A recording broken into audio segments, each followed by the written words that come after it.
Hey, what's up, everybody? It's your girl, P. Coffee Brown, in the building tonight, and we got a dope conversation coming up for you tonight. The fellas are in the building once again, doing what they do to share with us about narcissism. So, listen, honey, lean in, tune in, tap in so that we can have this dope conversation with these phenomenal guys as they share with us about dealing with narcissism. We're going to come to some conclusions tonight, some resolves, get you guys some wisdom on how to address this particular issue that's going on in the atmosphere right now. As you're coming in, make sure you like, make sure you share, make sure you spread this wealth so others can come in and learn more about narcissism from a relationship perspective. We got Jay Thibodeau in the building. We got Taylor Made in the building and Jason Williams in the building on tonight. Welcome in, fellas. What's good, everybody? What's good? What's going on? How y'all doing? Taylor, what it is? What it do? What's up, Taylor? Look, I'm telling you, I am so excited. I've been talking about this conversation for about 2 years now, and I'm ready to jump in because you know what? We're going to say some stuff on here that's going to blow some people's mind because people don't want to hear the truth. But we're going to tell the truth today. We're going to change that. Tell the truth up in here today. That's what we're going to do. We're going to tell the truth up in here today. So, one thing that I was really thinking about, we're going to get right into it. Y'all know who these people are. You know who these amazing men are. You've seen them. You know them. You love them. You like them. So you know what's up. Guys, make sure you're spreading the wealth on all of your platforms on tonight so everybody can come on into the conversation tonight. Y'all go ahead and spread the love on your personal pages so your folks can come on into the conversation. We need to get these numbers all the way up as we dive into this conversation on tonight. But while we do that and the fellas are sharing, I don't see y'all sharing. I don't see nobody moving. I don't see nobody shaking. What's up, guys? I'm sharing this on multiple platforms. Jason, you sharing? I will using my phone, so I can't do it at the same time. I don't know how to, at least. It's gonna get shared. Leonard? Hey, Leonard. Hi, I'm attempting to. Can you hear me? I can hear you good. Okay. I had to move from my skiff to come out and play a little bit, so I will do that. Thank you, love. All right, so while everybody else is doing what they do, I'm doing what I do as well to make sure that we got these folks in the building so they'll have an opportunity to come in and connect with us as we have this conversation on tonight. This is going to be a very important conversation because it is very important that we understand what we're dealing with when it comes to relationships and how we can really have some strong, healthy relationships without the BS. Okay. And I say that without being, inappropriate on the show. We got Pastor Jay in the we got Jay here in the building. That boy lit, baby. He out here putting this music out, getting the sons and daughters right, baby. He lit. Y'all seen Jay Hen? Jay Hen in the building. Y'all better look now, because when Jay Hen blow up, they're gonna be like, that was Jason Hendrickson. That's who that was. What's up, everybody? They're gonna be saying, what's happening, Jay Hen? Ain't nothing. Y'all all right? Everything is gravy. Boy, you look like you're about to sing a song, dog. Me. In the building. So as I was saying, it's so important that we understand having healthy relationships and what we need to do to make sure that those manifest. Again, as you're coming in, everybody go ahead, spread this wealth, let others know that we're live on the segment on tonight. We want as many people in the building tonight as possible to hear this information. And again, it's so important that we get to this space where we have healthy relationships. It's so much tainted stuff going on right now relationally as it pertains to our hue. We're talking about people of color. I can't speak for no other ethnos because I'm not that ethnos. But what I do know is in our communities are suffering. We're at over 80% of female-led homes right now. Over 80% of our homes are solely led by females. And this is stuff going on, whether it be on our side or the fella side, but we need to get to some resolution and some resolve so that we can help the sons and daughters to have some healthy relationships. It's time for us to turn the corner, turn the page, and get ourselves right with the Creator and with each other so that we can show love, have love, and be love for somebody else. It's so important that we do that so that we can preserve our communities, our families, have these longevity lives going on. We got to work on that. We got to work on that. So tonight we're going to be talking about some resolutions. We're not going to be focused on the problem. We're going to be focused on solution-oriented information for you all to start turning that corner. So welcome in YouTube, LinkedIn, Facebook, Twitter, Instagram, everybody. Welcome in to the segment on tonight. We got all the fellas in the building. As you're coming in, go ahead, spread that wealth. Let others know that we're here on tonight for the dialogue and discussion. If you want to chime in, tune in, tap in, click that button to be able to put your comments in, and we'll be able to broadcast every single comment that you make while we're in the session on tonight, which is exciting. It's always cool to see the comments pop up as we have the discussion on tonight. So we're gonna get this party started and we're gonna get rolling. We're gonna get rolling. As you can see, we got Jason Thibodeau in the building. TaylorMade Speaks. Pastor Jay Henn is in the building. Leonard is in the building, and also Jason Williams is in the building with us on tonight. And as a matter of fact, Taylor, are you an international best-selling author? I sure am. The time All is now. of these men, every last one of them are international best-selling authors. 4 of them are best-selling authors with our DFG Publishing House family. So that means Taylor got to come on with it. Taylor just got to come through with it. He got to be on. He got to be on with the team all the way in. Period. That's right. Period. That's right. That's right. You know. But Taylor is an international best-selling speaker, best-selling author, and of course he does speaking and all that good stuff. So anyway, these guys are reputable, they're solid, they're phenomenal men. They're not just talking out the side of their head. They have daughters and aunts and wives and all this kind of stuff and communities that they tap into to add value. So they are not here just to talk. They are adding value, and they understand the importance of helping us as women to be able to identify some solid men in our lives. And sometimes we need help to do so. So we're going to get this party started. So we're going to start with Pastor Jay. Pastor Jay, as a thought leader, you're in this all the time. You, as well as Jason Williams, from a leadership perspective as it pertains to the community, you're in the thick of this all the time. What is one of the main things that you would recommend to us as women in our quest to identify life partnerships and strong, solid relationships? What's one of the things that you would help us to identify in a relationship? And one of the things you would help us to look to actually get away from, get close to, and get away from? 2 things. One thing you say, hey, watch out for this. This is a narcissistic something that you need to be aware of. And on the other hand, what is something that you would share with us to say, hey, that guy just might be a solid candidate for what you're after?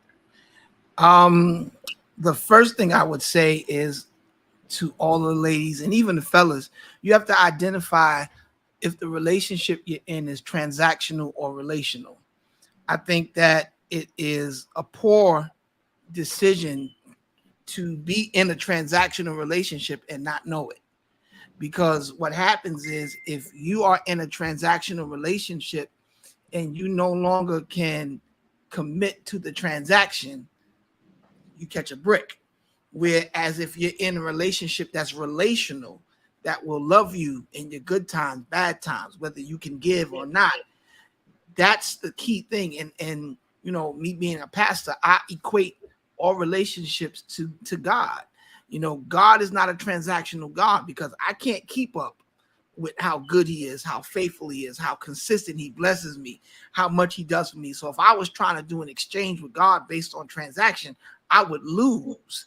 So my relationship, all my relationships, my friendships, I try not to allow transactional relationships to become too personal to me, because they can just end abruptly and they're just not that healthy. You have to compartmentalize them in order for those to work for you, because they are necessary in certain aspects of your life.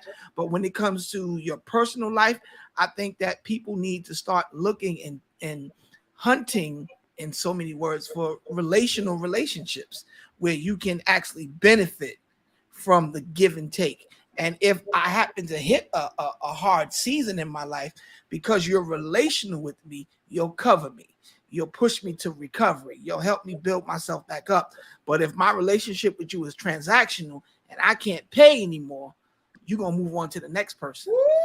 As you know, as a man that has daughters and that talks to young ladies all the time, that's one of the things that I'm very, very adamant about, identifying and compartmentalizing who and what type of relationship you're in. Because again, that's the worst thing to do, for you to be in a transactional relationship thinking it's relational, and you giving your heart, you giving your mind, your body, your time, everything, and then they just dub you. Ooh, you said a whole lot. I want you to break that down when you say transactional, and then fellas, y'all can just go ahead and chime in, because he done started something now. Transactional is the same thing. If you go into a store, okay, you don't go into a store and take a bottle of aspirin off the counter without committing a transaction. It doesn't matter how pretty the owner of the store thinks you are, how nice you make him feel. You're not getting that unless you pay for it. There's no emotions attached to it. There's nothing that matters other than an exchange. And in certain aspects, every relationship is transactional in a way, but when you allow that to be the substratum of your relationship or the foundation, and there's no relational aspect, because again, there's going to come a time where I can't perform. I may lose a job. I may, get into a car accident and I can't perform sexually anymore. Are you going to dub me because I can't transact with you anymore? But if we are relational, love covers a multitude of faults. It covers a multitude of flaws and proclivities. That's the thing that most women miss out, because they're attracted to the transaction. They're attracted to what you can do for me for the moment. But when you're wise, you understand, I'm getting into this looking 25 years down the road, where I may not be able to transact like I can transact now.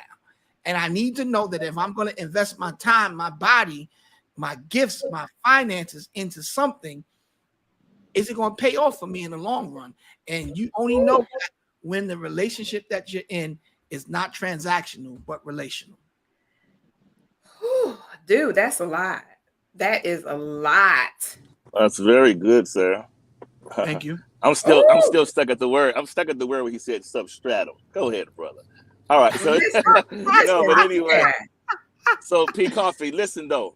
Here's the thing. When Pastor Jason was talking, I was thinking is he kept mentioning the transaction, but transactions are handled one of two ways.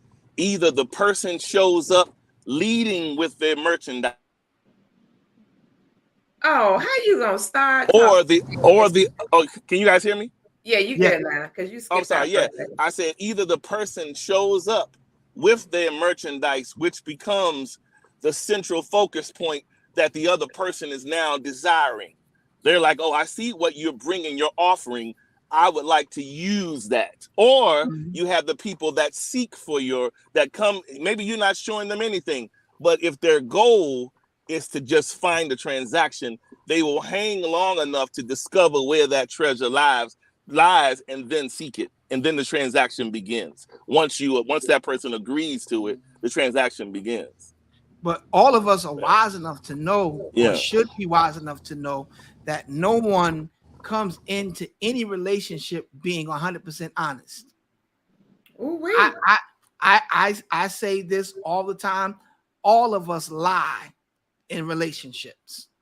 I don't care what nobody, I ain't no liar. No, because everybody puts their representative out first. You don't go into a relationship letting people know you snore or you slob while you sleep and you don't like to clean up after yourself. You come out with your hair cut, with your heels on, your toes done.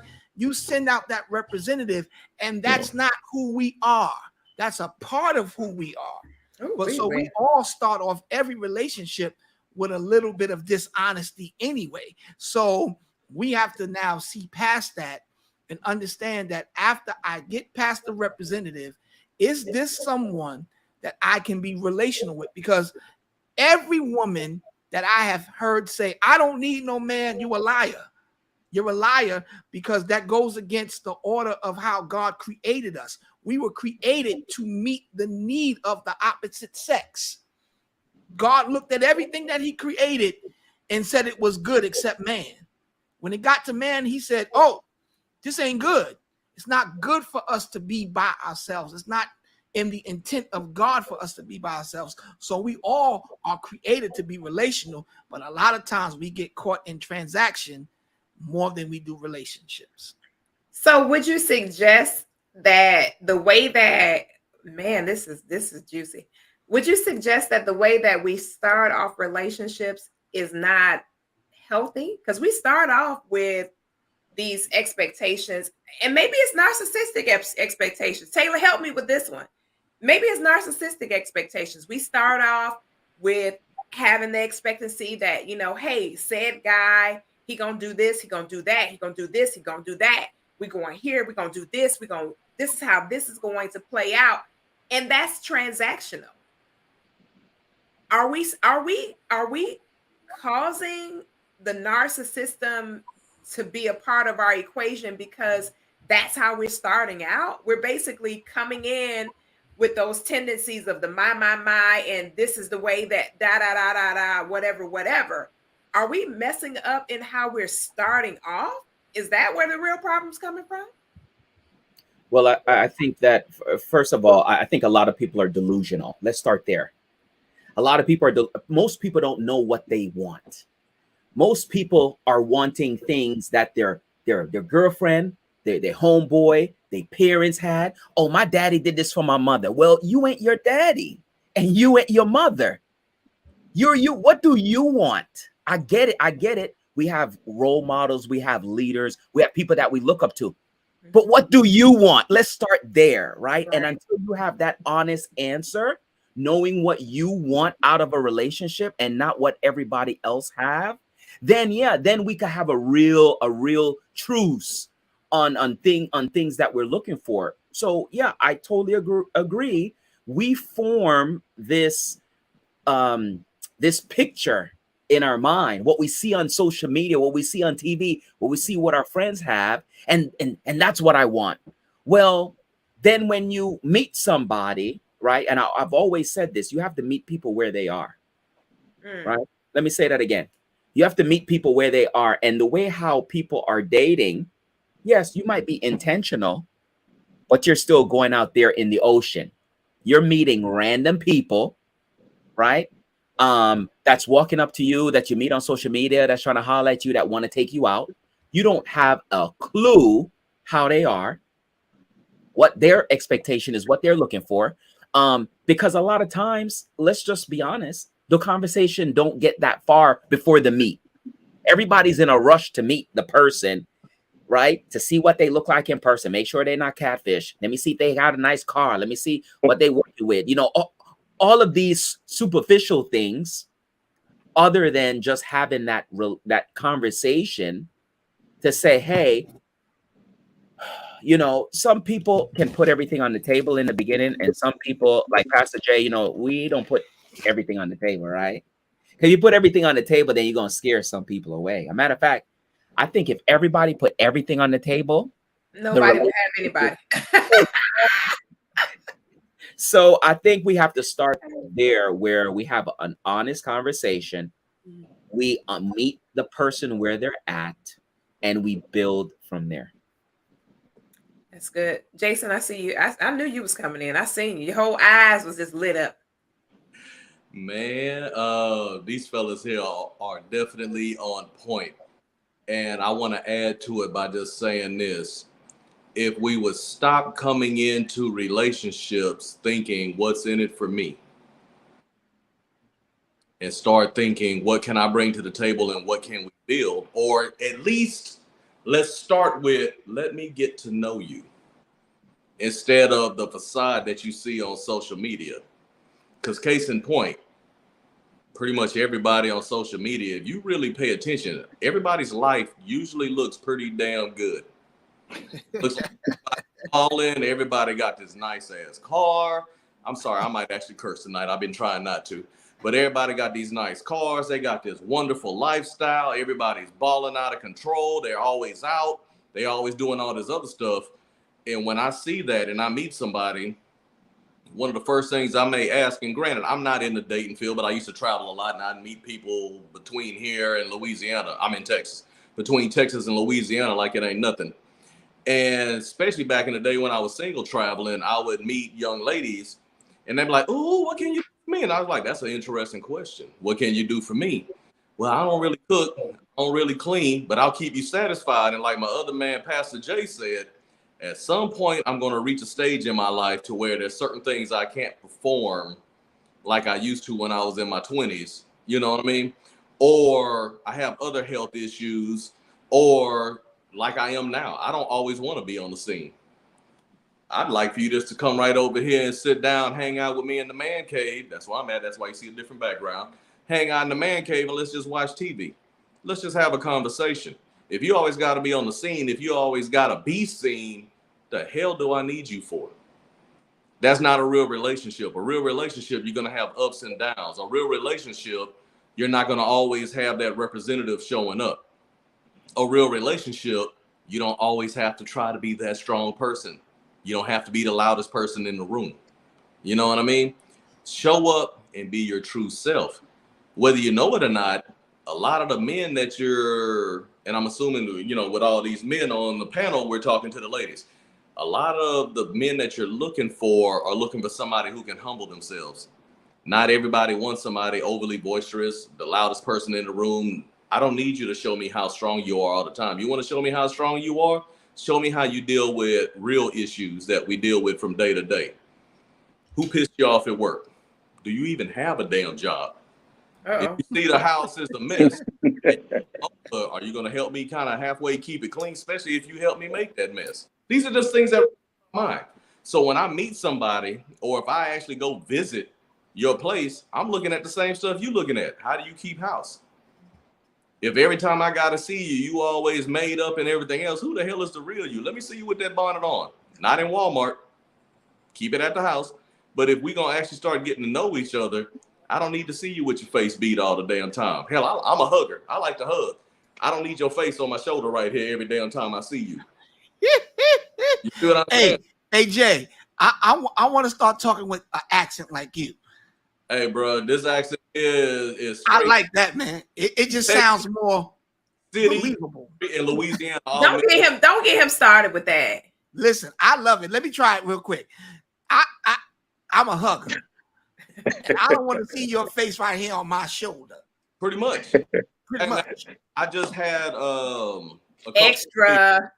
couple of outings where we had mixers, and I've gone to support other friends at stage plays and productions they had. And one of those days, I actually wore a white sport coat. By the time it was all said and done, I had half the people's faces that I hugged on both of my damn shoulders. I'm giving people the church hug, and they like, give me a real hug. I was like, I don't want to wear half of what you got on your face. It's already on your clothes. I don't need it on mine. See, that's why when I got on white, Jay, I fist bump. I don't hug nobody. I don't drink nothing red. I don't hug nobody. Good fist bump. That boy said I fist bump. I love it. Fist bump. I love it. But you know what? You brought up something that I think would help us to really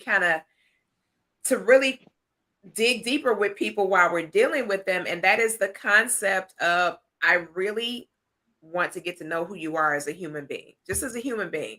I'm not asking you to go any further than the fact that you're human, I'm human. So two humans want to get to know each other. And I think that's one major reason why we're having all these experiences relationally, is because we're moving way too fast. I'm gonna give y'all this real quick.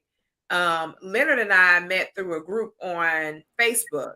Probably Leonard, 3 years ago, maybe? Yep, that's correct. Yeah, 3 years ago, we met on this group in Facebook, and we started conversing back and forth. And I think it was probably maybe 5 months if not longer than that, before we took the conversation that we were having off of social media. But it was a long period of time where we were connecting and communicating and just kind of talking about life or whatever. It never got weird and strange, and we never had any kind of weird, nasty, kind of derogatory type conversations. It was all holistic communication.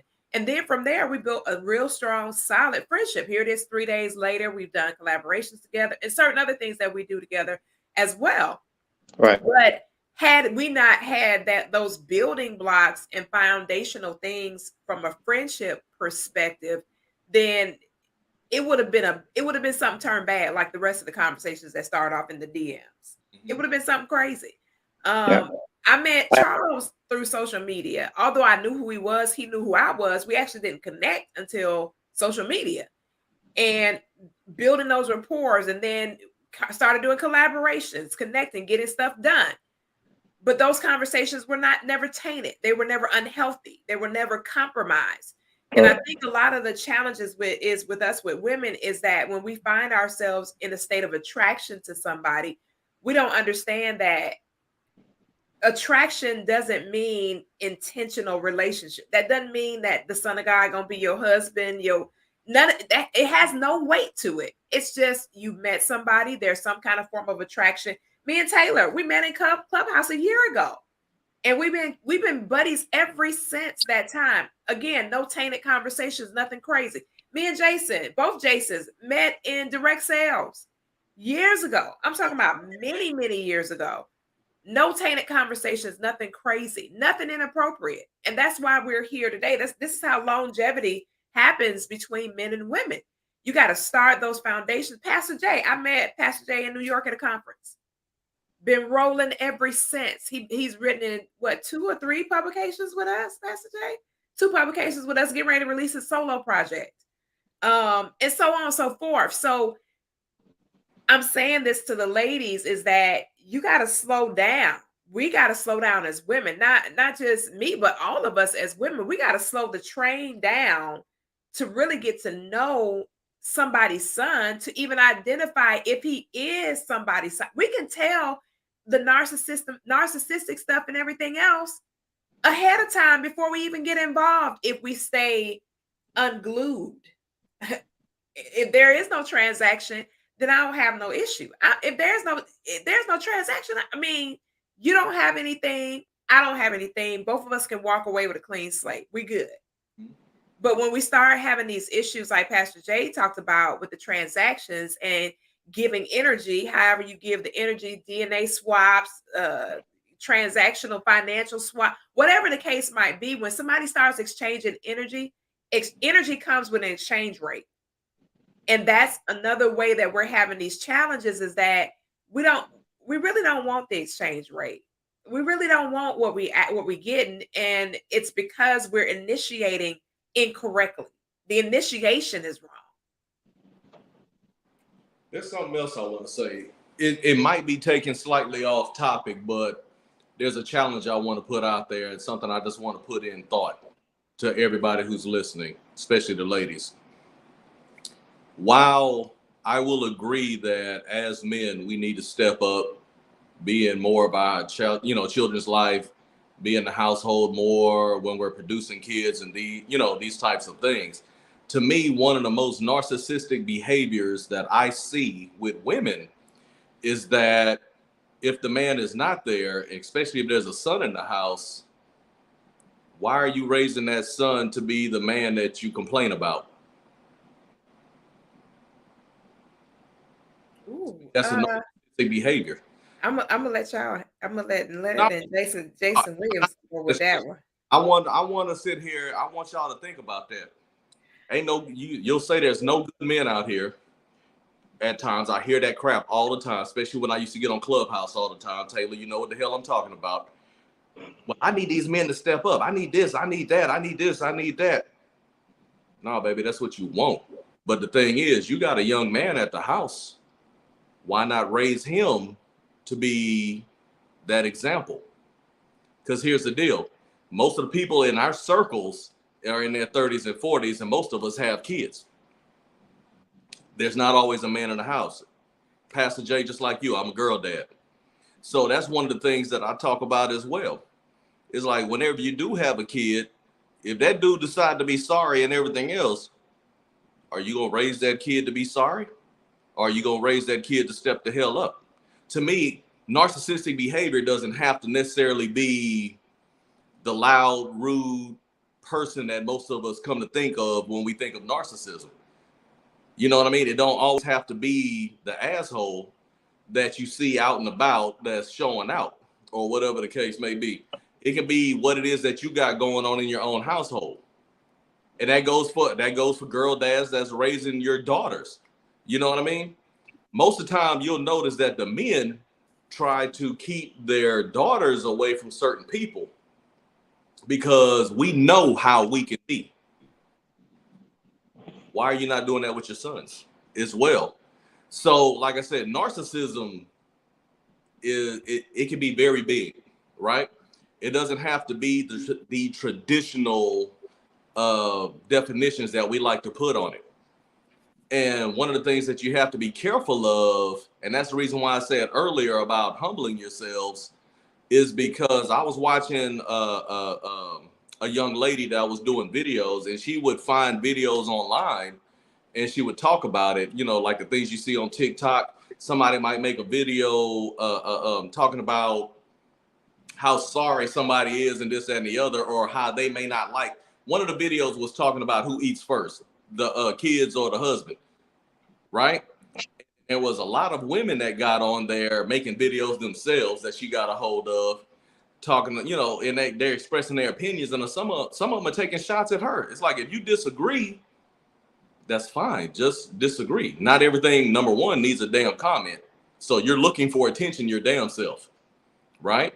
And that's what my men's over here was talking about as well, whether you knew it or not, is also looking for attention as opposed to building an actual relationship.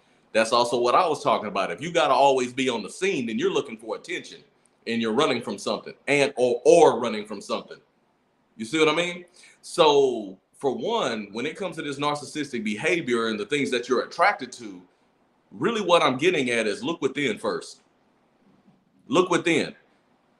You know, like I said last week, Cat Williams said it best. If all you keep finding is certain types of men, then it's you.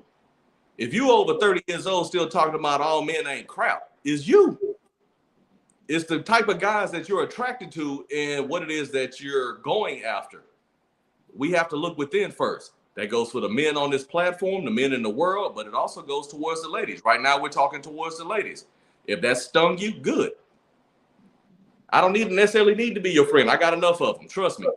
But the thing is that, and Koffe, I know the reason why we have this platform and the reason you started this platform is to grow people.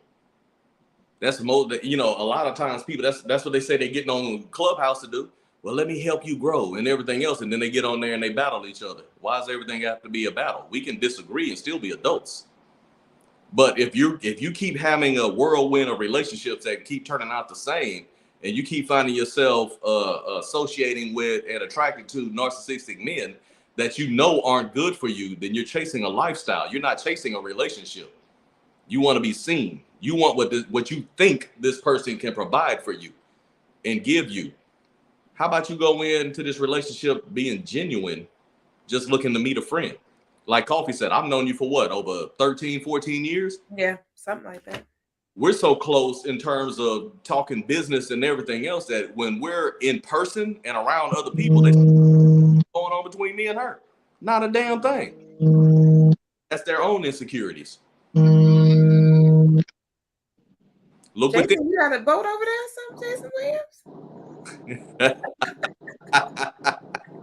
That's just my 2 cents, man. I mean, look within. Like I said, a lot of the answers that we're always looking for starts with who we look at in the mirror every morning. Very true. Go ahead, Jason Williams. Can we? I'm sorry. Go ahead, Jason. Go ahead, Charles. Oh no, I was just going to piggyback on what Jason has said, and I think that the elephant in the room that we often leave out, at least from my perspective, narcissism is, last I remember, it's not gender specific. And it seems like to me, I hear this word so much And it's often the echoes of a non-compliant relationship at the hand of the opposite sex. If the person doesn't comply with the way you feel the relationship should go, the person is a narcissist, they're toxic. And so it's like at the end of the day, like I said, if you're gonna look up the definition, look it up through and through and see where you yourself could possibly fall into it. Because it's not just one gender, one style of person that's considered to walk in this particular issue. So yeah, that's all I have to say. As my on Clubhouse. my 2 cents. I think everyone has spoken on the appropriate trends and how everyday life people come into certain situations. It's always funny to me because I think when people are engaging and they're seeking things, they usually seek things 2 ways. Either something that they aspire to be or something that they want to understand. And when I say aspire to be, you can take it both ways. They can see other people close to them living a certain lifestyle, and they see a particular woman or a particular man, and they say, oh, if I get close to that person, I might be like this person that I'm looking at. But getting to peek in the mirror and understand that you and that person are completely unique and different. When we walk into situations, I converse all day, every day. That's my line of work, talking. So when you talk and you engage people's minds, you understand where their turns are, where they fall off the cliff, where they have everyday issues just like we go through. When you walk into a room, you don't necessarily have to be the loudest person. I think how you convey your thoughts, how you interact with people, humility takes you over the edge where you bring yourself to a level where you can hear, you can listen. Because sometimes, our word count for the day might be 1,000 words and we'd get up and just blob all along, but you're just talking and you're not listening. And sometimes the message is right there. If you just shut up for a second and say, okay, let me listen, let me engage this person's mind and see what they're about. It's not about the glitter. It's not about, oh, what plane can we jump on and, go to the sunset and whatnot. That guy or that girl might be a complete jackass, but they're just selling you the point to get you in that space where they can dominate you. And their trends and their beliefs and all they want is that glamour. What we see on social media, all of us see it every day. We laugh and we joke and whatnot. But in essence, people buy into that nonsense. So when they engage you and you know that you've seen that Christmas show for all of your life, you flip the channel because you already know. I'm not going to waste my time and engage with you because at the end of the day, the energy that you're giving is not the energy I want to receive. I'm not stepping into anything with the goal of getting something from it. Because in this world, what I've learned in the short 52 years I've been on this planet, it's always good to be kind. Because what comes back to you doesn't necessarily have to come back to you from the person standing in front of you. It might be down the road. And if for me, I've taken that approach all along, to be kind, to be open, to be nice. So when people walk into relationships, when the ladies come on, get to know who the person is. When you strip all that fanfare, all the 3-piece suits, all the high Gucci wear, when you strip all of that about, can I trust this person? Can I be real with this person? Can I be open and honest with this person, and that person would not be judgmental of who I am, where I'm at, and can they meet me in the middle? As one of my brothers said earlier, meet them where they are. Cross that line. But most times, what happens is if you come with an agenda, most times you overstep your boundaries, and when that happens, you try to take control. So if you don't get your results with instant gratification, oh, then the person is boring. Oh, they're too much for me. Or then you walk away and you kiss your blessings goodbye. That's how life is. But you cannot walk into you have to understand what you're walking into, even if you're not necessarily a relationship, but just engaging someone's space. Understand their thinking. Be patient. This is not a marathon. It's a work and a journey of life. The answers are not at every pit stop. Sometimes it might be miles away, but it's a journey to get there. And that's what makes it all fun. That's my 2 cents. Let me ask you something. Not you, but I'm just saying, just the people who are watching. And I mean, this goes to the people on the panel as well. I mean, I'm pretty sure the reason why we're on this panel is, Hey, Jason, let Jason Williams hop in. We skipped you, brother. My bad. Let me. Oh, it's all good. All right. It's all good. I guess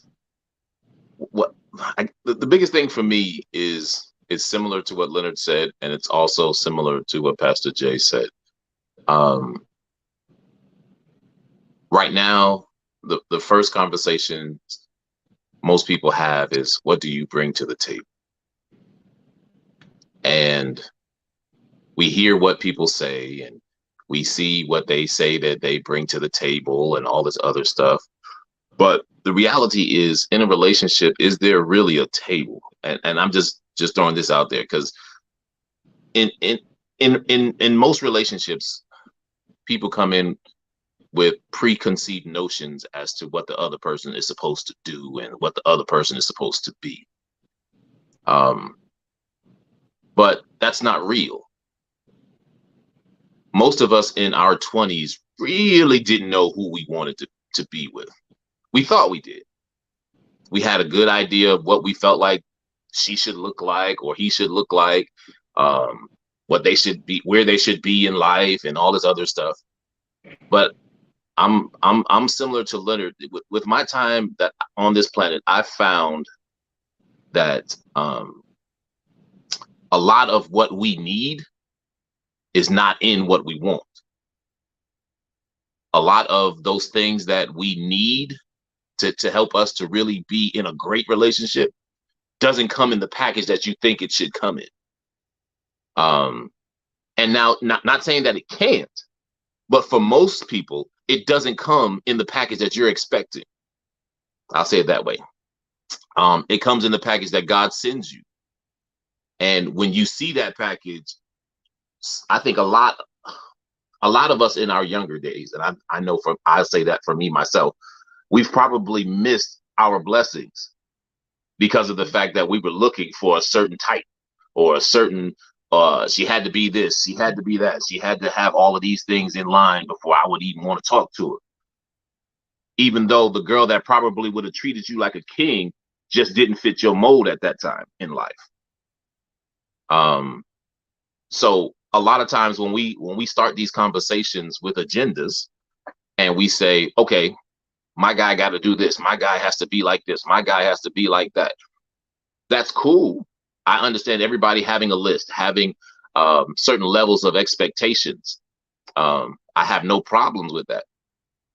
But the reality is, a lot of your expectations sometimes you're accepting as verbal and not actual. If I tell you, yeah, I do this, yeah, I do that, but you find out 2 years later, I really don't, then what? I was able to hide that for 2 years, and now you thinking I'm this, I'm this dude, and I'm like, no, not really. I'm really not that dude. I've seen that way more often than, matter of fact, I was in a counseling session with some people, and it was just funny because I wasn't the counselor, but I was just in the session, and the counselor said to them, had you guys talked about this before? And they were like, yeah, we talked about it. We talked about it. Yeah, yeah, yeah. We talked about it. I know we talked about it. And he ended up saying, well, basically, one of you just felt like telling more of the truth than the other, clearly. Because if you're at different points now and you talked about this in the beginning, then in the beginning, someone was just talking just to be able to say, yeah, I agree with you, when they really didn't. And that happens more often than not, especially if they feel like, well, I can either change to be that person that this person needs, or that person is going to change to be what I need them to be. I've told plenty of women, especially in counseling, that stop looking for potential. Stop looking at potential. Because if he never sees potential, potential will never come. Stop looking for the person that, well, they look like if they do this, and this, they'll be perfect. Yeah, they look like that. But if they don't ever see what you see, they'll never see it, and they'll never be it. And you'll be frustrated years down the road because you were like, oh, I tried to push you in the right direction, but you didn't ever want to. Right, because that wasn't me. That was your thoughts for me. And when you start thinking for me, that's when the problems come in. Or when you start accepting things about me because you think you can change that, that's where problems come in. Stop trying to make a relationship and let the relationship be whatever it is, and accept it for that. Because sometimes it's gonna start off wonderful. It's gonna be God's gift. And 6 months later, you're gonna feel like the devil crept in and try to kill all your stuff. Oh, wait. Charles, you look like you got something you want to say. No, I was just basking in what the brother said. That was very profound, sir. Good stuff. Yeah. Go ahead, Thibodeau's over there. You all right, Jason? Oh man, I'm over here stogie and enjoying this conversation. Listen here. So yeah, that stogie's starting to kick in. I'm trying to keep myself rated at least mostly PG. But no, one of the things I like to philosophize or whatever. I don't know the damn word. You know what I'm saying. But what I was gonna say earlier is what I like to ask people: who were you before social media? Who were you before social media? Who are you outside of social media? It's funny because I mentioned meeting people who would ask me, what do I bring to the table? You just heard Jason Williams talk about that. It always tickled me that if I was in a social setting and somebody led with that, a lot of times I would look them dead in the eye and say, not a damn thing. I ain't crap. I don't bring nothing to the table. And I think all the times I've done that, probably over 100-something times, I think only one woman ever got up and left. I can tell you, I can just sit here and say, oh, what do you bring to the table? And what do you do for a living and everything else? Nothing. Get to know me. I've only, in my experience, have ever had one lady get up and walk the hell off, and that was a blessing. So if you're leading with that, my question is, what are you looking for? Like my man Jason Williams was just talking about. What are you looking for? What did you see across the room that led your ass to come sit next to me, us to have a 5-minute conversation? 5 minutes into this conversation, you asking me what the hell I bring to the table or what can I do for you? Not a damn thing outside of this conversation. Because chances are this conversation is probably about to end. At least my portion of it's probably about to end, right? Because that's what you led with. So to me, I'm thinking that you're after something. Mm-hmm. What are you actually looking for in this relationship? Why does it have to be a relationship? Get to know me. We may realize that we need to be business partners and we don't need to be in any kind of personal relationship. We may realize that we can learn something from each other outside of what it is that you thought you saw. Like my man, I think it was Leonard was saying, you ain't got to be the loudest person in the room to get attention. If your posture, and I'm not talking about the way that you stand, if your posture is right and the way that you carry yourself, you'll still be the loudest person in the room when you walk in.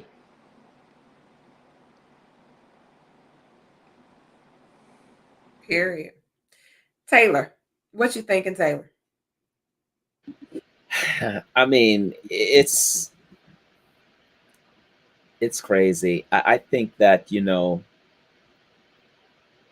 it's really sad. And the reason why I say it's really sad is because you see the shift in the world where everything now is led by materialistic and money. You see it in the movies. I mean, the you know the rap songs, the rap the rap videos. You see it. You know, I'm getting the bag. I'm getting the bag. You see it where now it's not I'm getting the bag. Is I want a provider. And now it position men to lead with money because that's what the women want. And so you know it's so funny. If a woman wants a wholesome man, then guess what? Men will be wholesome because women have something that we want. So we're gonna be whatever you want us to be. You want us to be the provider, then yeah, we're gonna lead with the money. Hey baby, you know, I'll take care of you. You don't need to do nothing, blah blah blah blah. Right? And we'll go above and beyond. We'll fake it. We'll connive. We'll do certain things to try to win you over, right? So I think that it is a two-way street. But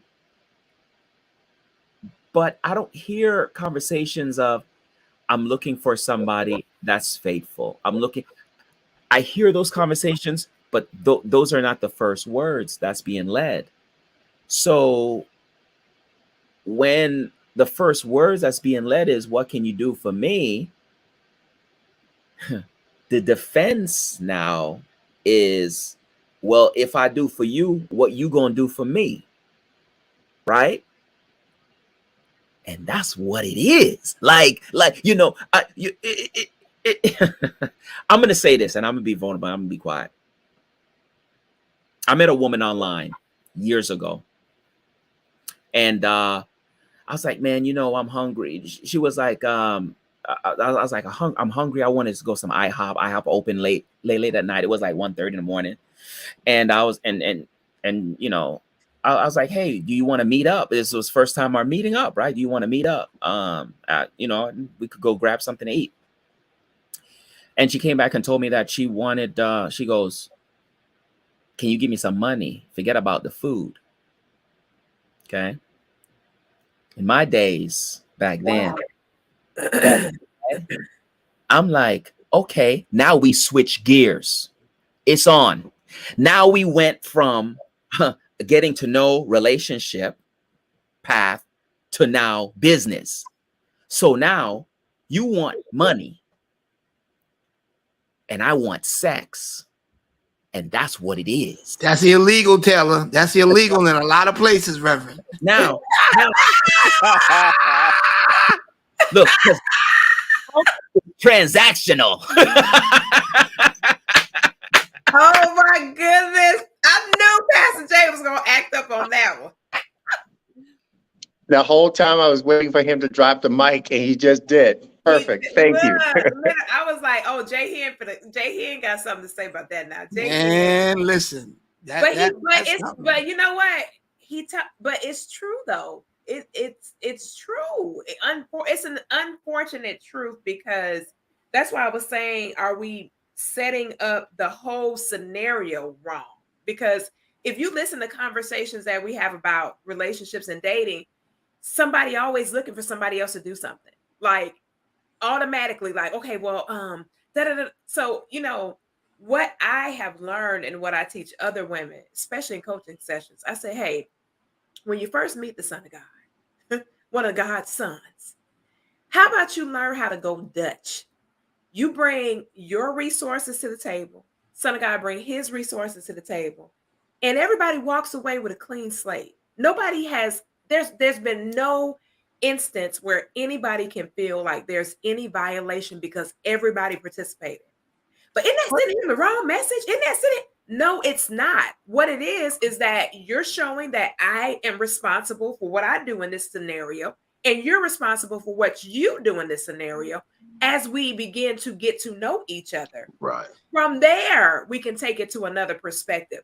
But when we're first getting to know somebody and we say that this is a friendship and we're trying to get to know somebody, it doesn't require me giving you anything except for my time.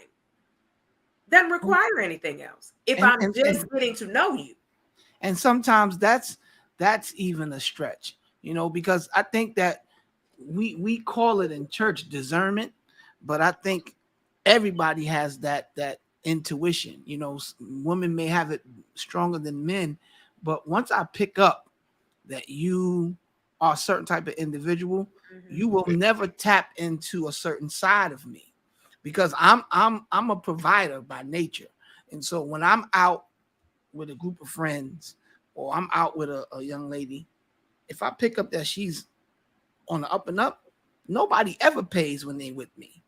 That's just something that I like to do as a man. I'm like, yo, you with me?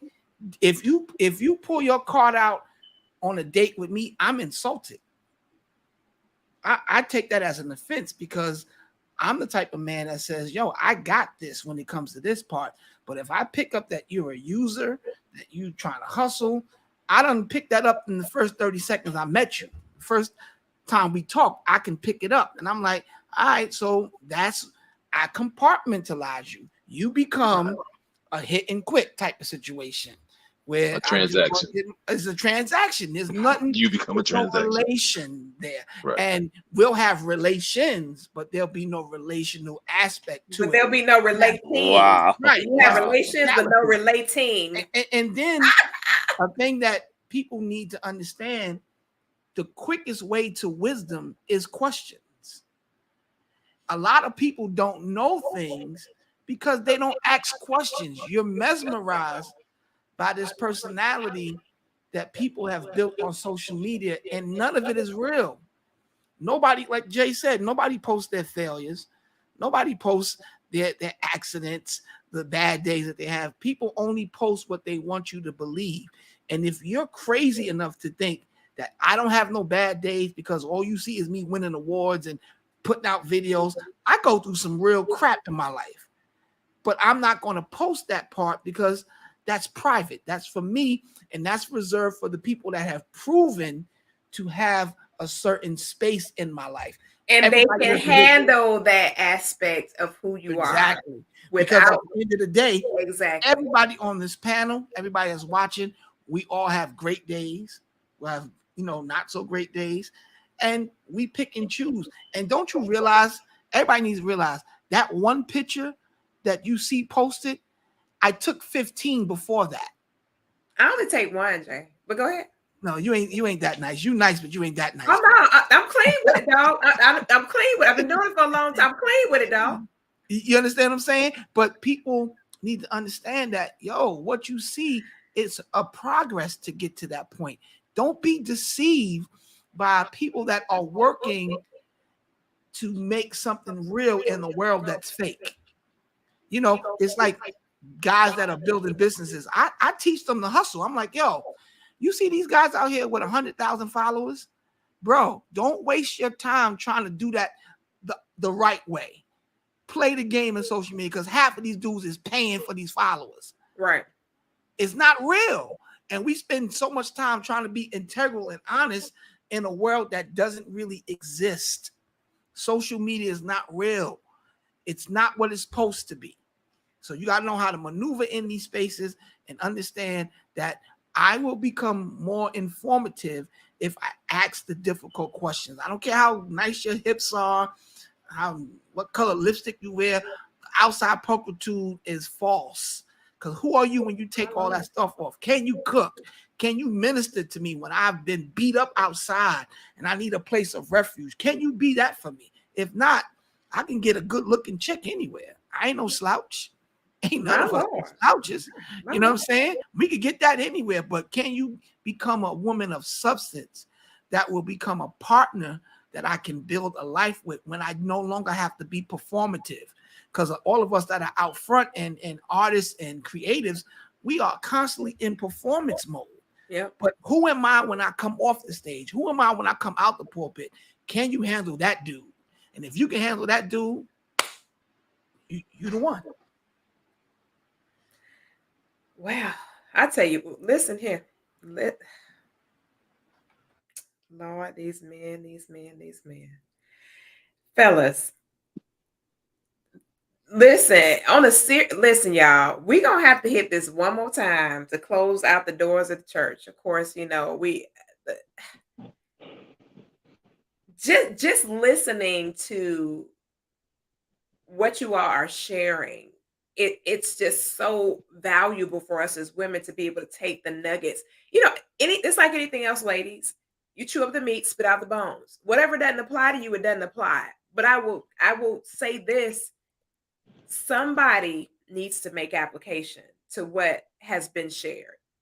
It needs to be applied, and we've got to start changing our mindset as it pertains to relationships. And you know, Pastor Jay, I love what you said about, you know, if you pull out your car, it's a problem.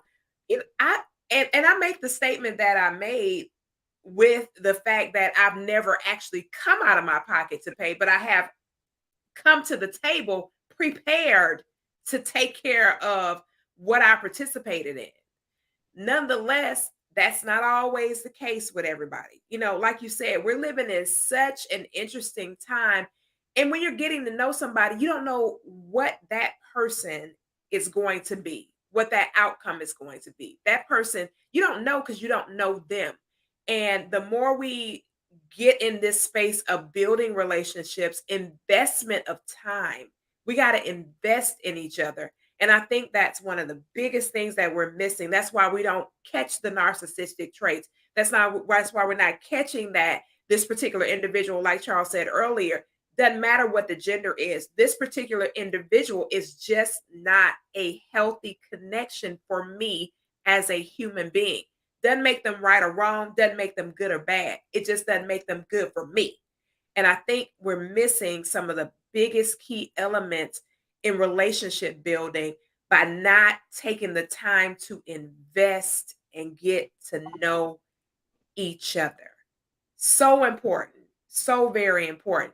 Guys, as we get ready to head out for tonight, I know Jason Williams had another obligation, but as we get ready to head out for tonight, is there anything else as we close out that you guys just want to go ahead and throw out there real quick as we get ready to turn the corner and shut down for the night? Yeah, real fast. When you was talking about the table, some people was talking about the table. I think we should have a well. I think it should be deep. I think it should be really deep. And I don't think that you should be able to get to anything until it reached the top. And that's the getting to know phase. That's the building, right? Yeah. Because you bring it to the table, you know, you might put a little more, and I might have, and I just swoop up whatever is there, and I'm out, right?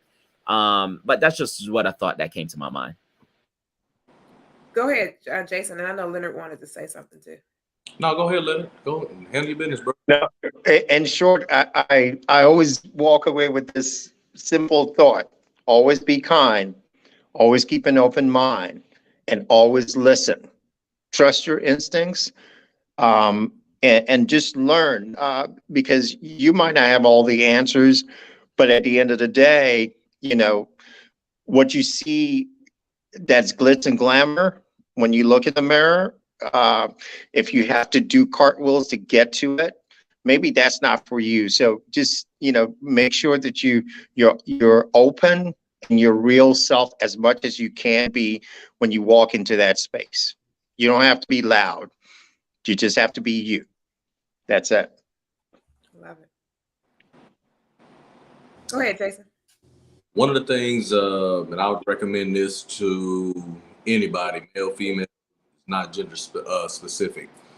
One of the things that I would say is, and you heard it mentioned several times, Taylor being one of the last ones, is if you're really looking for a relationship, be very weary about what you say, because depending on what you lead with, if you're looking for a real relationship, it is not hard to make what could be real into a transactional relationship. Be wary of what it is that you're leading with if you're really looking for love. If you're just looking for what you can get, you're going to get what you can get, and both of y'all are going to move on, and you're going to continue in that spiral of not being in any kind of real relationship. Be careful about what you do and say, because depending on who you're dealing with, you can turn that into a transactional relationship very quickly. I love it. Go ahead, Charles. I just wanted to say, substance is never found within a transaction. It is discovered, which confirms what we're saying about you have to put the time in to legit get to know someone. Exchanges are just that. They're transactional in their experiences at best. But if you're trying to really get someone, do the fact finding, do the honest communicating, do the lead. I know we always have said this stigma of leading with your best foot forward, but I say put your honest presence forward and try to that way you have a better chance at drawing a more decent presence in return. But if you're leading with what you know you don't want to continue with, you're setting yourself up for a big mishap within a relationship. And so I think most of us, if we stop the transacting and just take things more serious, we'll come off to be better folks. And then last thing I want to say is you'll never come through the front door with the proper key if you're dating in reverse, coming in the back door. That's what we do today. We date through reverse. We do everything first and then expect the person, after we've gave what we given, to now turn around, respect me, date me, do all these things. You got to come the right way to get the right response. That's it. I love it. Pastor Jay. You attract what you respect. Life is a round table. And if that seed is what you sow, remember that in due time, it will grow. So be careful of the things that you do, because it's coming back to you. Facts, all facts. Well, y'all heard it. You heard it. This has been a phenomenal discussion. And as Taylor Made so eloquently said it with the number 3 up in the air, we got to hit this one more time to close out this series about narcissism. We'll get you guys the information on the date and the time that we'll be sharing that with the fellas, and definitely connecting with them for one more round of how we're dealing with narcissism and working on ourselves in the process, not just talking about the opposite gender, but looking at that self-reflection in the mirror and identifying what we need to do to become the person that we really want to experience relationally. That being said, good night, everybody. Grace, peace, and blessings. We'll see you all again on the next edition of The Hot Seat. Good night, everybody.